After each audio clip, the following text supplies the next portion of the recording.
Olá pessoal, bem-vindos a mais um vídeo da série sobre cartas de controle. Neste vídeo eu vou ensinar como colocar o gráfico x/r em uso, ou seja, após calcularmos os limites de controle, como devemos proceder para que o gráfico de controle efetivamente monitore o processo. Então vamos lá. O primeiro passo é a gente entender o que já foi visto nos vídeos anteriores. Então o que nós aprendemos foi a coletar as amostras, estimar os parâmetros do processo, ou seja, a média e o desvio padrão, e chegar nos limites de controle. Aí a gente plotou os gráficos de controle, como este aqui, um gráfico x-barra para acompanhar as médias amostrais, e o gráfico R para acompanhar as amplitudes amostrais. Então a gente vê neste exemplo aqui que entre as amostras 1 e 10, que eu utilizei para calcular os limites de controle, o processo aparentemente permaneceu estável, porque todos os pontos caíram dentro dos limites de controle e eles estão se distribuindo aleatoriamente em torno das médias. Então, a nossa conclusão é que até agora o processo permaneceu estável e os limites de controle que eu tenho são confiáveis. Só que e se eu quiser continuar coletando novas amostras para verificar se o processo permanece estável? Vamos supor que eu queira coletar uma amostra 11, uma amostra 12, para continuar acompanhando o processo. Como a gente deve fazer isso? Para a gente entender como fazer isso, primeiro a gente tem que relembrar qual é o objetivo do gráfico de controle. E o objetivo dos gráficos de controle é verificar a estabilidade do processo ao longo do tempo. Em outras palavras, a gente quer verificar se ao longo do tempo o processo continua seguindo uma mesma distribuição de probabilidade. Então, com base nesses dados, eu estimei a média e o desvio padrão do processo. Será que no futuro o processo vai continuar seguindo essa mesma distribuição? Essa mesma média e esse desvio padrão?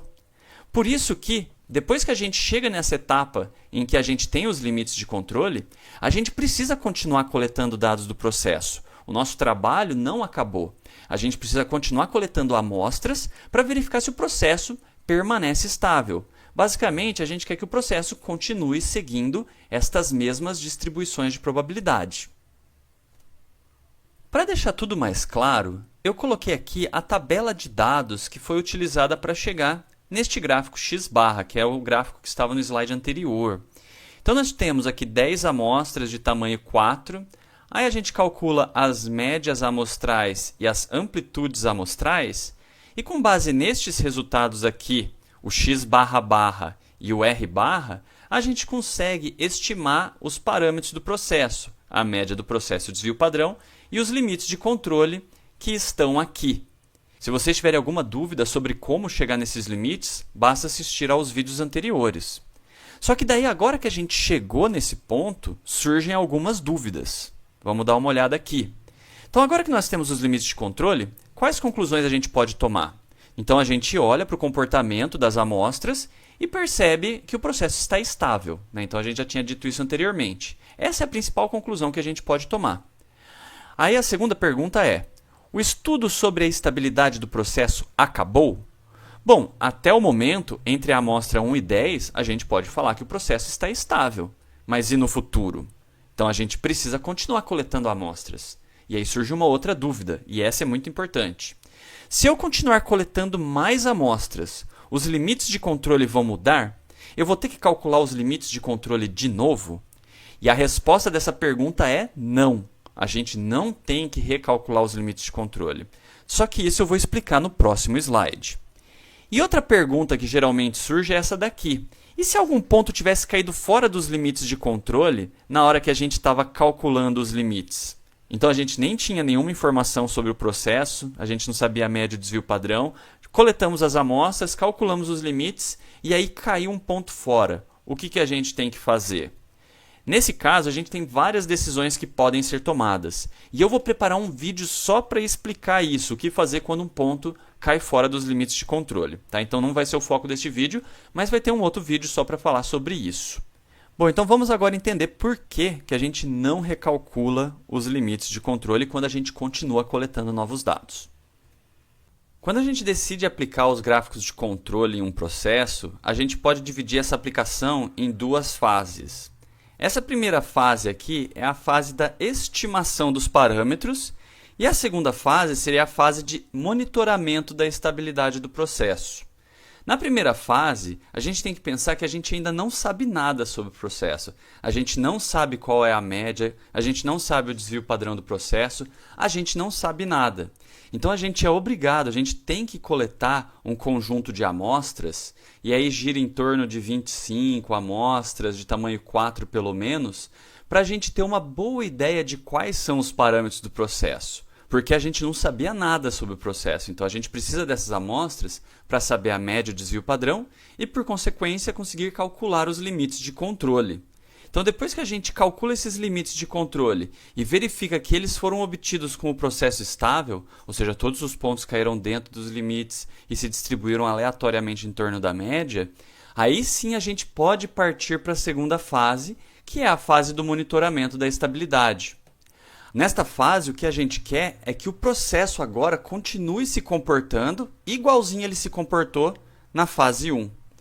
Ou seja, aqueles limites que a gente calculou com os dados da fase 1, aquilo lá é o processo estável. E a gente quer que o processo continue estável, ou seja, continue seguindo uma mesma média, um mesmo desvio padrão e obedecendo, portanto, os mesmos limites de controle. Então é como se agora a gente tirasse uma foto daquele processo lá da fase 1 e a gente quer que aquela foto permaneça igualzinha no futuro. Então, quando a gente chega aqui nessa fase de monitoramento da estabilidade do processo, a gente vai coletar mais amostras, só que a gente vai comparar essas amostras com os limites que a gente já calculou. A gente não vai recalcular novamente os limites de controle, porque isso seria estimar de novo os parâmetros do processo e aí a gente poderia ter um resultado diferente, o que vai contra o conceito de estabilidade. Então, para a gente obedecer esse conceito de estabilidade, a gente precisa coletar mais amostras e comparar com aqueles limites lá da fase 1, porque daí sim a gente vai comprovar que o processo continua seguindo uma mesma distribuição de probabilidade. Então, por essa razão que a gente não recalcula os limites de controle ou não atualiza os limites de controle na fase de monitoramento. A gente simplesmente continua coletando novas amostras e comparando com aqueles limites que já foram calculados. Vamos ver um exemplo disso. O exemplo que a gente vai fazer é um exemplo completo. Eu vou utilizar números e vou mostrar como a gente pode passar pelas fases 1 e 2. Então imagine que na empresa a gente tem um processo do qual a gente não sabe nada. A gente não sabe a média, o desvio padrão, então a gente não consegue determinar os limites de controle. Ou então a gente até poderia já ter alguma informação sobre esse processo, mas a gente não sabe se essas informações são válidas, né? Às vezes a gente fez um estudo muito antigamente e a gente queria refazer esse estudo do zero. Então a gente precisa estimar os parâmetros. Nesse caso, claramente, a gente ainda está na fase 1, porque a gente ainda não sabe nada sobre o processo. Então, para a gente avançar, nós precisamos coletar um conjunto de amostras desse processo, referentes à variável de qualidade de interesse, e estimar os parâmetros e os limites de controle. Eu gostaria só de ressaltar que, para coletar essas amostras, geralmente é recomendável ficar algo em torno de 20 a 25 amostras de tamanho 4, pelo menos. Nos exemplos que a gente vai ver agora, eu vou trabalhar com menos amostras só para caber aqui na tela. Tá? Só para ilustrar. Mas na prática a gente sempre busca pelo menos 20 a 25, sendo 25 na verdade um valor preferencial. Então vamos ver. Aqui nós temos a tabela com os dados coletados do processo para estimar os parâmetros. Então são 12 amostras, cada uma de tamanho 4, e aí eu calculei as médias amostrais, a média de cada amostra, e a amplitude também de cada amostra. Aplicando as fórmulas que a gente viu nos vídeos anteriores, a gente vai concluir que os parâmetros do processo são média 63,983 e desvio padrão 1,02. Então esses são os parâmetros do processo, o que resulta nestes limites de controle. Então nós temos estes limites de controle para o gráfico x-barra e estes limites para o gráfico R. Agora a gente já pode então utilizar esses limites de controle e levar para a fase 2? Não, ainda não. Porque a gente precisa verificar se estes limites foram obtidos com o gráfico sob controle. Então a gente precisa ter obtido esses limites com o processo estável para a gente poder utilizar eles para monitorar o futuro do processo. Então olha só, como que a gente faz isso? A gente precisa comparar todas essas médias amostrais com os limites de controle do x-barra e todas as amplitudes com os limites do gráfico R. Então vamos ver como ficou. Aqui nós temos as amostras plotadas contra os limites de controle. Então aqui nós temos o gráfico x-barra e as 12 amostras plotadas com relação àqueles limites de controle que nós calculamos. E aqui nós temos o gráfico R e todas as amplitudes plotadas com relação aos limites de controle. Então fica claro aqui que os limites de controle foram obtidos de um processo estável. Então a gente vê que todas as amostras estão girando aqui em torno da média de maneira aleatória, né? Então nenhum ponto caiu fora. Então quer dizer que esses limites eles foram obtidos de um processo estável e eles são, portanto, confiáveis para a gente continuar monitorando o futuro do processo. Então a gente conclui que esses parâmetros e estes limites de controle, eles podem ir para a próxima fase, que é a fase 2. Agora que a gente já tem os limites de controle do processo, eu vou simular aqui o que aconteceu no futuro. Então eu estou mostrando nessa fase 2 o que aconteceu ao longo de 15 amostras que foram coletadas depois do cálculo dos limites de controle. Então o que a gente tem que fazer agora? Para cada uma dessas amostras, eu vou chamar elas de 13 a 27, porque a gente tinha coletado 12 na fase de cálculo. Então, para cada uma dessas amostras, eu vou calcular a média amostral e a amplitude amostral. Porque eu preciso comparar essas médias amostrais e amplitudes com os limites que a gente já calculou, para poder concluir se o processo permanece estável ou não. Então, basicamente aqui, a gente vai fazer uma análise amostra a amostra. A gente tem que pensar aqui que eu não vou analisar essas 15 amostras de uma única vez. No mundo real, lá no processo da empresa, eu vou coletar uma de cada vez. É como se na primeira hora de produção eu coletasse essa amostra, aí eu já comparo com os limites de controle e concluo se o processo permanece estável ou não. Aí na próxima hora de produção eu coleto essa amostra 14, e aí de hora em hora a gente vai coletando uma amostra e comparando com os limites de controle. Aqui, como eu não posso fazer isso, a gente vai comparar todas elas no mesmo momento com os limites de controle. Mas você já tem que imaginar que num processo real não vai ser dessa forma, porque a gente vai coletar uma amostra de cada vez ao longo do tempo. Tá? Então agora a gente vai ver como fica essa comparação das médias e das amplitudes com os limites que a gente já tinha calculado. Bom, aqui nesses gráficos eu separei eles em duas partes. Vamos colocar aqui. Aqui a gente tem aquelas amostras da 1 a 12 que a gente utilizou para estimar os limites de controle. E aí eu coloquei da 13 a 27 do lado direito dessa linha verde.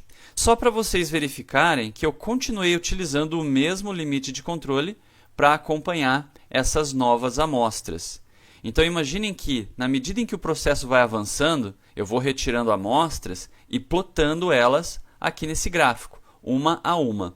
E se elas caem dentro dos limites de controle e continuam se comportando de uma maneira aleatória em torno da média, então a gente conclui que o processo permanece igual ele estava lá na fase de estimação dos parâmetros. Não existe nenhum indício forte o suficiente para a gente falar que o processo agora está diferente. Então a nossa conclusão é que o processo permanece estável. Então eu fiz este exemplo aqui, que ficou bem legal, né? Ficou bem simples, porque o processo permaneceu estável. Mas agora eu vou mostrar uma situação em que ele não fica mais estável. Vamos ver como que isso acontece. Aqui nós temos outras 15 amostras que foram coletadas do processo. Então eu vou numerar elas de 28 a 42, porque no slide anterior a gente tinha parado na 27. Então lembre-se que é como se fosse de hora em hora, eu continuei retirando amostras do processo. E aí a gente calcula a média amostral e a amplitude de cada amostra para decidir se o processo permaneceu estável ou não. E para isso a gente tem que comparar com os limites de controle que a gente tinha estimado lá atrás na fase 1. Então vamos ver como que fica essa comparação das médias e das amplitudes de cada amostra com os limites de controle da fase 1. Aí a gente vai conseguir decidir se o processo permaneceu estável ou não. Vamos ver como ficou. Então aqui no gráfico eu tenho todas as 42 amostras plotadas. Então eu tenho aqui, nesse intervalo da amostra 1 a 12 que a gente utilizou para estimar os limites. Aí aqui até a amostra 27 tem o exemplo que a gente já tinha visto, que o processo tinha sido estável. E agora, dessa linha verde em diante, nós temos essas novas amostras. E aí a gente começa a perceber uma situação estranha. Bem aqui no comecinho, aparentemente o processo não tinha nenhum problema, porque até que tem esse ponto um pouco mais alto, mas ele não ultrapassou os limites de controle, porém não tinha nada muito especial, os pontos estavam flutuando em torno da média. Aí a gente tem aqui pelo menos umas 3 ou 4 amostras que ficaram muito abaixo, inclusive algumas delas até saíram dos limites de controle. Então a nossa conclusão aqui é que nesse intervalo a média do processo não pode ter sido a mesma que a gente tinha lá na fase 1. A média do processo mudou. A gente não sabe exatamente qual é a nova média do processo aqui nesse instante, mas a gente sabe que é uma média mais baixa. Então quer dizer que nesse instante alguma causa especial aconteceu, o processo não permaneceu estável nesse instante e a média era outra. Tá? Porque se a gente for lembrar que o conceito de estabilidade é o processo continuar sempre seguindo uma mesma distribuição de probabilidade, nesse instante ele seguiu outra distribuição de probabilidade, porque era uma outra média. Agora, se a gente olhar aqui no gráfico R, a gente vai ver que não aconteceu nenhum comportamento especial. Mesmo tendo ocorrido essa flutuação na média para baixo, a gente percebe que no gráfico R não aconteceu nada de especial. O que isso significa? A gente precisa lembrar primeiro que o gráfico x-barra geralmente acompanha a média e o gráfico R foca mais no desvio padrão. Então, se não teve nenhum comportamento especial aqui no gráfico R, isso significa que o desvio padrão não mudou. Ele estava girando em torno de 1,02 quando a gente estimou os parâmetros, então ele permaneceu aqui praticamente o mesmo, não mudou. O que mudou foi só a média, porque aí a gente teve esse deslocamento aqui no gráfico x-barra. Então a principal conclusão que a gente tem aqui nesse gráfico é que os parâmetros do processo realmente mudaram, mas o que mudou mesmo foi a média, e a média deslocou para baixo. Então, para finalizar o exemplo, a gente conclui que o processo passou por um instante de instabilidade, mas logo depois a gente vê que aqui nesse intervalo ele parece ter voltado ao estado normal.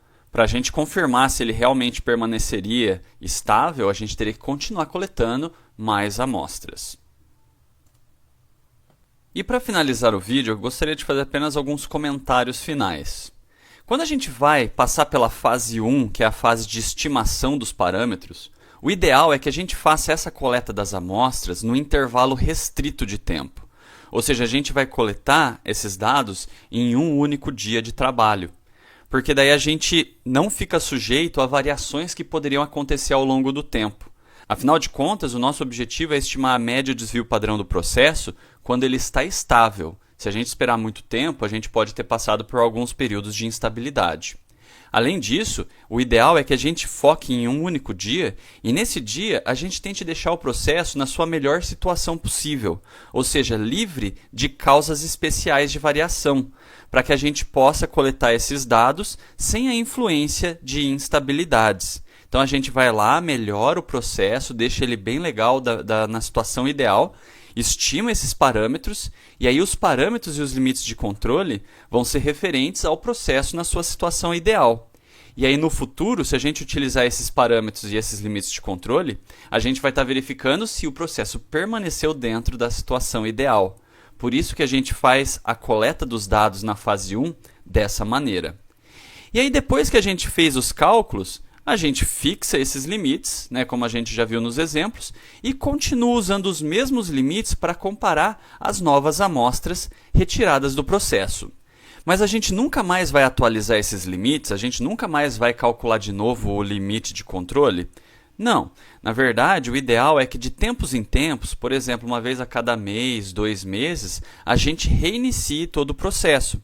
Porque é natural que o processo passe por alguma fase de desgaste, e aí os parâmetros podem estar mudando e os nossos limites de controle não seriam mais válidos. Então o ideal é que a gente faça uma atualização nesses cálculos, ou seja, a gente execute de novo a fase 1, a fase de estimação do processo, de tempos em tempos, para que os nossos limites de controle permaneçam atualizados.